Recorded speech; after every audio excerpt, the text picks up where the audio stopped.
Hi hello. അപ്പം അടുത്ത വീഡിയോയിലേക്ക് എല്ലാവർക്കും സ്വാഗതം. ഇന്നും നിങ്ങൾക്ക് ഉപകാരപ്രദമായ ഒരു വീഡിയോ തന്നെയാണ്. അതിനു മുമ്പ് ഞാൻ എൻ്റെ ബാൽക്കണിയിൽ വെച്ചിരിക്കുന്ന റോസ് പ്ലാന്റ്സ് നിങ്ങൾക്കൊന്ന് കാണിച്ചു തരാം.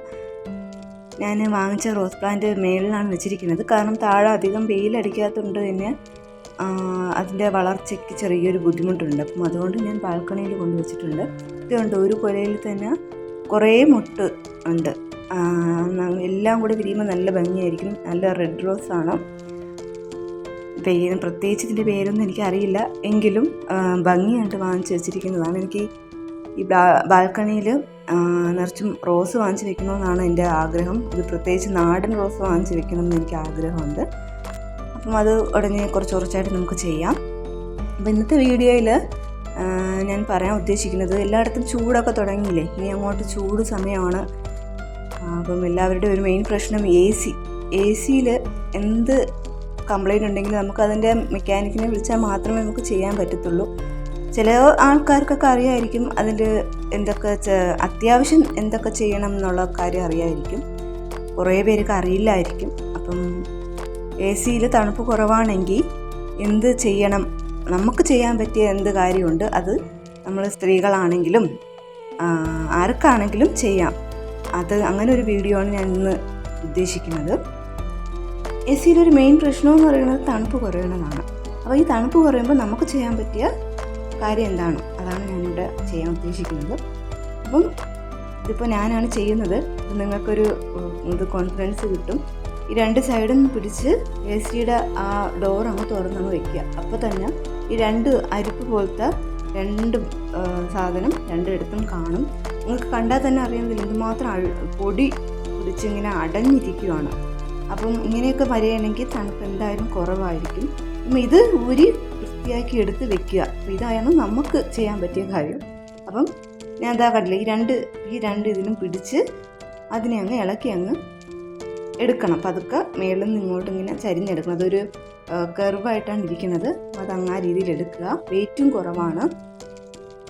അതേപോലെ രണ്ടും നമ്മളെടുത്ത് വെളിയിലോട്ട് എടുക്കുക. അപ്പം ഇത് കാണുമ്പോൾ തന്നെ അറിയാം ഇതിൽ എന്തുമാത്രം പൊടിയുണ്ടെന്ന്. ഇങ്ങനെ ഒരു ബ്രഷ് വെച്ചിട്ട് നമുക്കിത് ക്ലീൻ ചെയ്തെടുക്കാം. നന്നായിട്ട് ശ്രദ്ധിച്ചാൽ മനസ്സിലാവും. ഇതൊന്ന് ഇങ്ങനെ അഴുക്കിങ്ങനെ അല്ലെങ്കിൽ ഈ പൊടി വലിച്ചെടുക്കുന്ന പൊടി മുഴുവൻ ഈ അരിപ്പിലാണ് സ്റ്റോർ ചെയ്ത് ഇവരിങ്ങനെ വെച്ചിരിക്കുന്നത്. അപ്പോൾ ഇത് ക്ലീൻ ചെയ്യാതെ നമ്മൾ വീണ്ടും യൂസ് ചെയ്യും തോറും ഇത് ഈ പൊടി കയറി അടഞ്ഞ് തണുപ്പ് കുറയും. അപ്പോൾ നമുക്ക് പെട്ടെന്ന് ഒരാളെ വിളിച്ച് ചെയ്യാൻ പറ്റിയില്ല എന്നുണ്ടെങ്കിൽ നമുക്ക് തന്നെ ഇത് ഫസ്റ്റ് എടുത്ത് ഇതൊന്ന് ക്ലീൻ ചെയ്ത് വെക്കാം. എന്നിട്ടും തണുപ്പ് കുറവ് ഇത് ശരിയായില്ല എന്നുണ്ടെങ്കിൽ മാത്രം നമുക്കൊരു മെക്കാനിക്കിനെ വിളിച്ച് കാണിച്ചാൽ മതിയാവും, അല്ലേ? അപ്പം ഇങ്ങനെ നന്നായിട്ടൊരു ബ്രഷോ എന്തെങ്കിലും വെച്ചിട്ട് ബ്രഷ് വെച്ച് ചെയ്യുന്നതായിരിക്കും എളുപ്പം. കാരണം എനിക്കത് നിങ്ങളിപ്പോൾ കാണുമ്പോൾ നമുക്കത് മനസ്സിലാവും. നന്നായിട്ട് അത് ഇളകി പോരുന്നുണ്ട്. അങ്ങനെ രണ്ട് സൈഡും, പുറത്തും അകത്തും രണ്ട് സൈഡും നമ്മളിതൊന്ന് വൃത്തിയാക്കി കൊടുക്കുക. നല്ല പൊടിയുണ്ട്. മാസ്ക് വെച്ചിട്ട് ചെയ്യുന്നതായിരിക്കും ഏറ്റവും ബെറ്റർ ഓപ്ഷൻ. ഈ അലർജിയൊക്കെ ഉള്ള ആൾക്കാർക്ക് ചിലപ്പോൾ പറ്റത്തില്ല. അപ്പോൾ മാസ്ക് വെച്ചിട്ട് ചെയ്യുക. അതുപോലെ രണ്ട് ഇതും നമ്മൾ ക്ലീൻ ചെയ്ത് കൊടുക്കുക.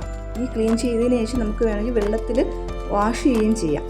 അപ്പം അങ്ങനെ കഴുകിയിട്ട് വെച്ചാലും ഒരു കുഴപ്പമൊന്നും. ഇത് കഴുകിയിട്ട് തീ ഉണക്കാൻ വയ്ക്കുക. എന്നിട്ട് ഉണങ്ങിയതിന് ശേഷം അത് തിരിച്ച് നമുക്ക് അതിൽ എ സിയിലോട്ട് ഫിറ്റ് ചെയ്ത് കൊടുക്കാം. ഞാനിപ്പോൾ കഴുകുന്നില്ല. ജസ്റ്റ് ഇത് എല്ലാം നന്നായിട്ട് ഇളകി വരുന്നുണ്ട്. അപ്പോൾ കഴുകാതെ തന്നെ ഞാൻ നന്നായിട്ട് ഒന്ന്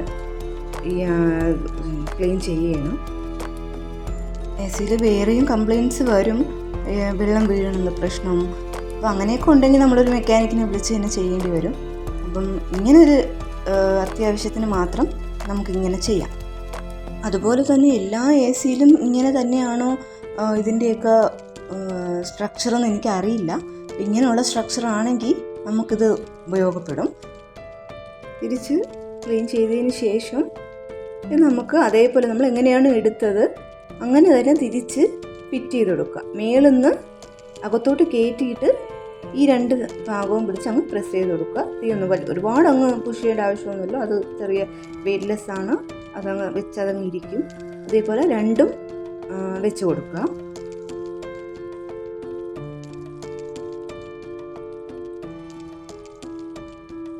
എന്നിട്ട് നമ്മൾ തുറന്നതുപോലെ അതങ്ങ് രണ്ട് ഭാഗവും പിടിച്ച് അങ്ങ് രണ്ട് സൈഡും പിടിച്ച് ആദ്യം ഒന്ന് അടച്ച് ഒന്ന് പ്രസ് ചെയ്തെടുക്കുക. അതുപോലെ നടുക്കും പ്രസ് ചെയ്തെടുക്കുക, അതങ്ങ് അടഞ്ഞോളും.